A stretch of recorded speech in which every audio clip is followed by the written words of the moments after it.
this icon, not just a great musician, but a really great teacher in his own way. Yeah. And then boom, you're in Santana, Yeah. and another elder great Yeah. teacher, and what a wonderful way to learn how Well, to play. yeah. I mean, I guess that's current terminology is blessed, you know.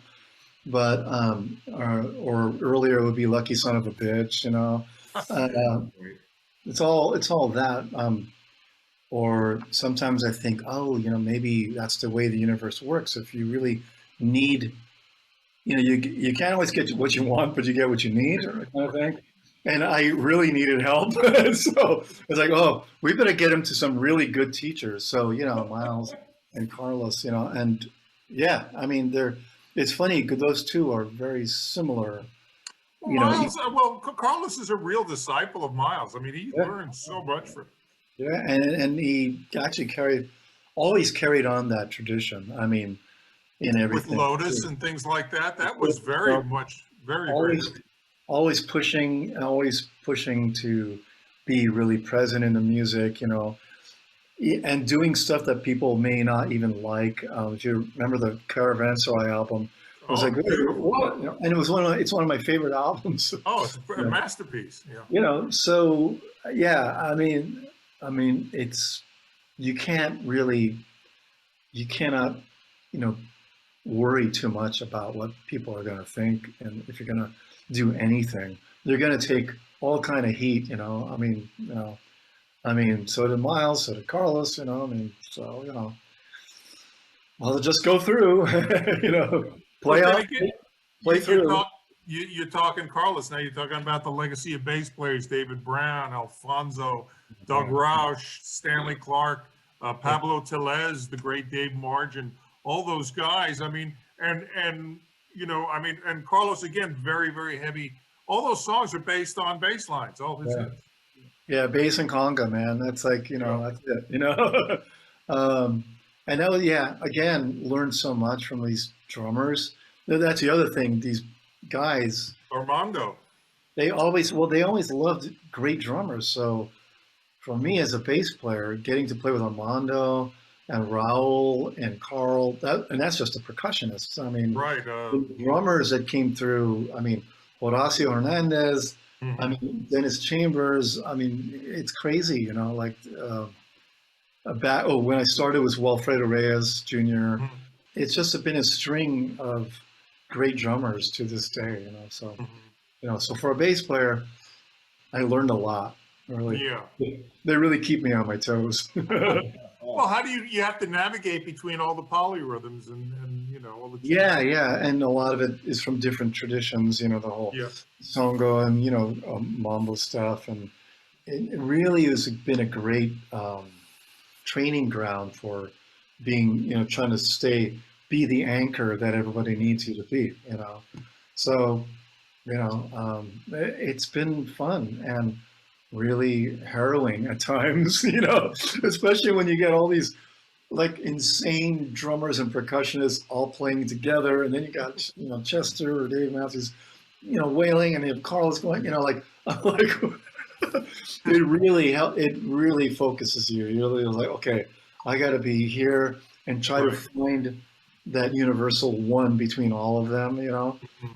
And so it's been it's great. Yeah. Now, of course, in a lot of David Brown's parts are actually written into the song, so I'm sure you had to do your homework. And there's just some bass Well, yeah, motifs you well, have to play. well, in that case, I grew up playing that stuff. Yeah. So Okay. I already knew those All right. lines, you know, and I actually, even to this day, I revisit a lot of this original recordings because they're perfect bass lines. So, you know, why? And I don't, in some of the songs, in the classic songs, I don't vary it at all. Yeah. I try to stick exactly to what he did because it's so elemental. You know, it'd be like, you know, trying to, you know, cook rice, you know, without water or something, you know. So yeah. Get a gig with Sheila E. How did that happen? Oh, that was that was after. Oh yeah, when I moved to the Bay Area. Oh, Uh, okay. yeah. What prompted that move? Was that a musical career Oh, it choice? was yeah. I just had to because at some point I realized, okay, I clearly need some real tutelage on the Right. bass. So I gotta, get in with the mix, and so I had to leave the farm, and so I moved to the Bay Area because a friend of mine lived there. I said, Okay. oh, he said, yeah, come over. It's great. There's some great musicians. Oh, cool. What year is this? This is in the 1983. Yeah. okay. So and a very vital music scene always in the Bay. I lived there for a Yeah. couple of years. Yeah. Yeah. No, of course. And as you know, the Latin jazz scene there, of course, So I got hooked up with, Ray Oviedo. He played rhythm guitar with Herbie, and really Yeah. Okay. excellent funk and guitar, and kind of a smooth jazz-ish kind Hmm. of guy now. Really great songwriter, and he lived next to somebody I was jamming with, and said, "Hey, you want to play in my band?" And that led to Sheila E. coming in because she was part of the musical community there, Right. and she came in, sat in at this club, Earl's Solana Club on Albany, Hmm. uh, and she came in and played drums, and I was like, "Holy shit! This, she was wailing. She was like, I mean, absolutely fantastic." So I was like, "Wow, that was fun." And she said, "Hey, I just recorded a new album. I need a band to go on the road. You want to play? Because we had a good bass and drums connection. So, Oh, hmm. and I said, sure, yeah, of course. Ooh, and then but the thing is, I thought it was going to be all this kind of fusion stuff because of the way Right. she was playing. And then I get the record, and it's the Glamorous Life album, Right. and I'm like, oh, okay, this is different. I didn't expect that, So, and I just learned the stuff, and we did it, and it was fun. I learned how I really had.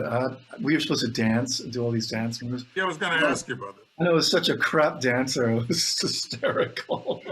Yeah, but I know there's one video I've seen, or a couple of them actually, and you got to think about it. When you're studying and you're composing, you're an artist, but as soon as you step on stage, you're an entertainer.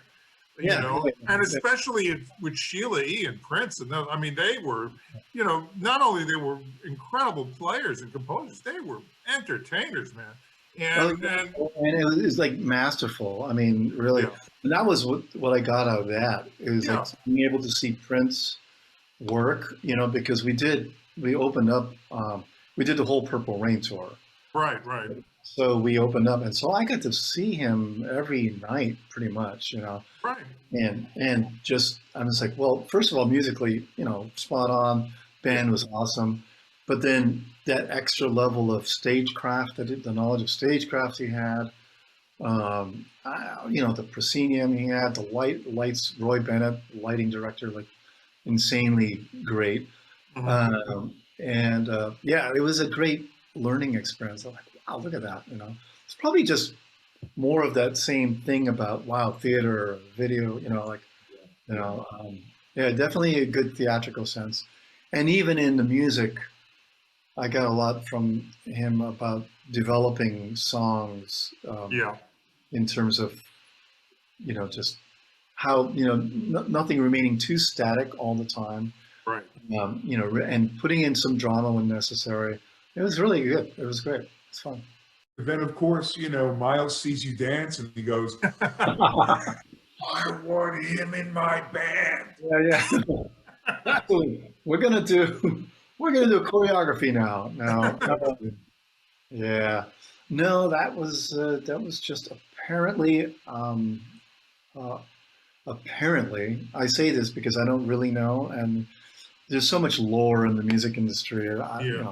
I tend not to, but apparently it was sort of like Miles was looking for a bass player because he was enamored of that style of music and the whole Well, he was Prince. crossing over as Miles always did. He always crossed over into pop. So, I guess Daryl was leaving, and he wanted somebody that from that uh, era of school, whatever you want to call it. Right, right.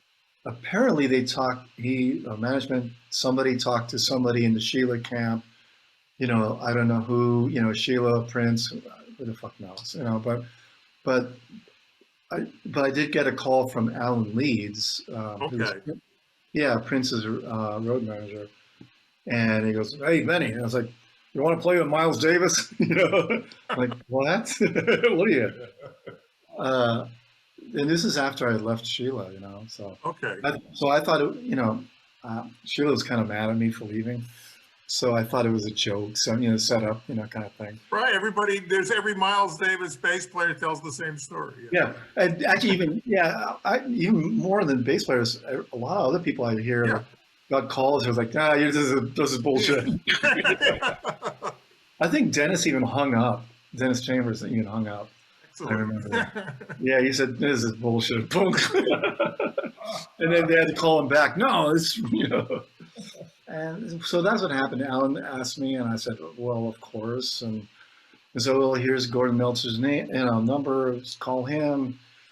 Called him, and it's like, we need a tape, kind of a tape, a reel, and Right. a picture, and so I put together a really hokey reel because I didn't have one. I didn't have a lot to put on there. It was And this is the days before, iPhones. So you really had to before everything, before electricity. So. So I was putting together a little Porta studio, and I sent it off, and miraculously they said okay. I guess I had to thank probably, I know, Alan Leeds, Sheila Prince, maybe, I don't know, how to, so.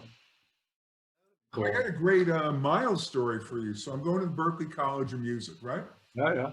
And Michael Henderson was in the band at that time. I just love me the Michael Henderson stuff. Yeah, he's badass. Yeah. We spent all our money to get tickets to Paul's Mall. All right. Okay. Miles comes on, the band's smoking. He's in a pink leather suit. Okay. Right. And he looks at the audience, looks at the band, puts the horn down, and walks off. What year was that? Oh, that had to be 70. Okay, yeah. 74. Oh, those are some probably wild days, yeah. Oh, wow. And that was it? That was it. Oh my God. Band kept playing, they're doing their thing. And Miles just walked off. I know their pain because we actually had to do that once. There was a run at Indigo Blue, which is that club in New York that lasted for a while. It was a really cool club. It was a small club. I forgot, it was Midtown somewhere, in a hotel. And we did a 3 or 4 night run.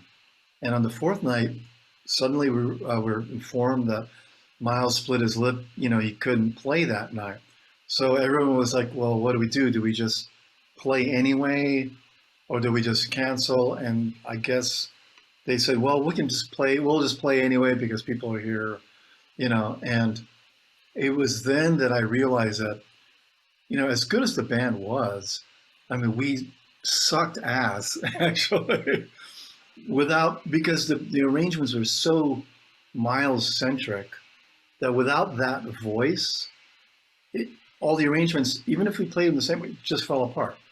There was just something about, that the energy or whatever, that it just did not work at all. It was so weird. And that's when I really learned, about how arrangement can work depending on an actual player. Even Duke Ellington used to do arrangements for certain musicians, to play, not.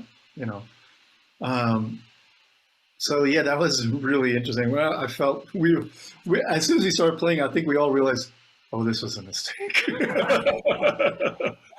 Oh my God! Wait a minute. What were we thinking? Yeah. I mean, everyone sounded great, especially, well, Kenny always sounded fantastic, you know. But still, you know, it was just because the arrangements are built around Miles. So what do you know, if there's no Miles, it's weird, Or you the know. band leader's not there. And it's weird, even weirder was Tony Williams was in the audience that night, you know, and I was like, oh my God, Tony Williams, you know. And he was like sitting there really like, and I remember, and he left because he was like, you know, he was just disappointed. I was like, oh no. But He probably figured, oh, it's the fourth night. They'll probably be really hot this night. yeah, yeah. But the third night, the Saturday night, is really good. Actually, it was great because it was a club, you know, and you're just like in there. Yeah, I love that that Stringer gigs, except for that night. But I'm sure Miles obviously wanted you to be yourself when he hired you. But you still you think back on all the amazing players. I mean, come on, Dave Holland, Ron Carter, Paul Chambers, Marcus Miller, Darrell, and those guys. Did you ever think to reference them at all when you were doing some of Miles' older material? Like, for example, Sure. I think there's a recording of you on the one of the live compilations albums of In a Silent Way. I think you did. Yeah. Yeah. That Silent Way was sort of like built out of that band. Okay. But a lot of the other stuff, yeah, I definitely listened to Darrell because Yeah. you know, like you know, how can you not? You know. Right. So a lot of it was that, but the thing about that band is that the tunes would morph over time. Mhm. Like, so if you hear Street Scenes, Jack Johnson from the 70s and Yeah. in the 80s is completely different. And all the tunes kind of morphed that way. Tempos would change, Yeah. arrangements would change, and you just get it to a point, you know, where then it was like the ultimate. And then as soon as that happened, we never played it again. Okay. Yeah, it was really interesting. He was a pretty consummate artist in that way. Very, Yeah. it was so Buddhist, you know, of just like, okay, that was the best I'm ever going to play it. I don't ever want to play it again, you know. And he usually always lived by that. It was Yeah. pretty inspiring. For sure. Did he ever direct you on any of the bass parts? Because some of those, I mean, some of the stuff he did with Darrell and Marcus, I mean, interesting. Yeah. He had a knack for incredible bass lines. Yeah. Yeah, I did. Well, listening to this stuff, and also, a lot of times he would talk to us before the show. Mhm. We'd have a little meeting, you know, and there would be, you know, just suggestions like, here, you know, make it longer, but be really cryptic sometimes. You know, some of the comments were like, just put a little lift in it. You know, what does that actually mean? So I've definitely started listening to older stuff. It's like, well, maybe it's this. And so generally, if I got too many dirty looks from people in the band, then I said, well, I guess that wasn't it. And then if I didn't get any dirty looks, then it's like, okay, I guess this is fine. So that's kind of how that worked. But We yeah, there was really have to credit Miles with bringing the electric bass into as a part of jazz, because if you remember, as we remember, where you had Harvey Brooks and Dave Holland playing electric, you had Ron Carter, and the Jazz Police, they didn't take too kindly to it. Yeah, oh yeah. It's to this day, it's mysterious why that era is so, you know, sloughed off. You know, Yeah. all the actually, the funny thing is, all the younger musicians now that are coming up, they like, oh, that's the greatest shit ever. Wow, you know, Right. because they don't have that kind of baggage that a lot of, Right. you know, so yeah, you know, Jazz and Ken Burns' documentary was a perfect example of the wintonization. I was just thinking, Yeah, when you said that, because of the short shrift that Miles got, and that kind of jazz in general. And the avant-garde from a few years earlier. It's almost like it never existed. Unless you wore a suit, you were a jazz musician. Yeah, Well, because he is the chief of the jazz police. I mean, well, yeah, I mean, you know, and I'm glad that documentary happened. That's great, but it does color people's perception of jazz. You know, I mean, I was also in Hawaii. I was listening to Art Ensemble of Chicago. Speaking of, I right. loved these guys. Those guys were fantastic. You know, they really and Anthony Braxton. You know, I was all over that shit, man. I loved it. You know, Tom was bringing up a good point about the bass players of Miles. If you Yeah, really think about Miles' music since Bitches Brew, uh, it's always been about the bass. Oh yeah, yeah. I even go. So what? I mean, come on. I mean, kind of yeah. boo. Yeah, I mean, I know that he's quoted, and several Yeah. actually artists are always quoted as saying they listen to the bass, you know, Yeah. and and it's true. And also the bass in general, in I don't know, 90% of all music ever is it's like the delivery system for everything else that goes on in a song or an album or whatever, because people where the bass is concerned with people moving, right? Right. I Right. mean, it's partially acoustically on a frequency level. A lot of it is below our hearing level. You know, it's feel. So that's why it's actually really kind of an important part, but it's also invisible. You know, but all the all the leaders they rely on the bass all the time. You know, it's just like like the backbone, as Carlos always called it. It's like the backbone of everything. You know, and that's why I tell students that you know, you can't take this lightly. This is, you know, this is actually, I mean, I do even the Spider-Man thing, you know, like with great power comes great responsibility. It's interesting that the hip hop generation really shed light on that late 60s, early 70s Milesier. You know, Yeah, yeah, how many samples do we hear from On the Corner and Big yeah, Fun and yeah, all that? yeah. You know? Take the record you did with Bob Belden. Oh, Now, Bob, yeah. all right, so you know, in reviewing some of the stuff that I had not known you had done, I went right to that, and the first song I go to, which is my favorite Miles tune, or Bitches Brew, is Spanish Key. Yeah, yeah. I mean, I think that tune, the original, really set the template for all funk. yeah, You can really go Parliament. You can.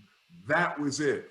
And so I put on this version, and I'm like, I'm waiting for boom, ba-dum, ba-dum, yeah. ba-dum. Okay. And Belden's great.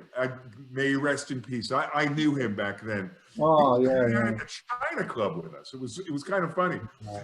Wow. But you know, like I said, it was the first song I went to. It was such, you guys did such an interesting version of that. It was kind of Yeah, cool. it was well, it was the whole India thing, and Yeah. yeah, I forgot. I don't. I like. I don't. I'm not sure. I don't remember all of the tunes on that, but I do like the way Jean Pierre came out. That was fun.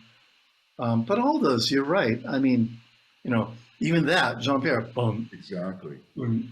I mean, you know, it's like one note repeated once. Yeah. You know, you know, and that's it. You know, from that, if you're there, then anything can happen. You know. That was fun. But yeah, I forgot about Spanish Key. Yeah, it was an interesting arrangement. But What do you you know, think about how Panathalassa came out? Oh, yeah. Bill Laswell did a great job with that oh stuff. yeah, yeah. Jeez, he's another insane guy. I love him. Yeah, yeah. Jeez. Yeah. But But then again, you think, okay, so another overview guy. You know, Right. that's just from. And if you listen to his early bass playing, it's so great and but yeah, fundamental. But because he had the overview thing, and that led him to do all this insanely cool remixes and all that stuff. Yeah, it's awesome. Yeah. he's from Detroit. What do you expect, right? Yeah, yeah. I mean, seriously, you know, I like the fact that people experiment, you know, and not all experiments are going to work, you Right. know, that's okay. You know, I mean, I think the greats know that because you have to get through these failures or whatever less than optimal results to get to really good stuff anyway. So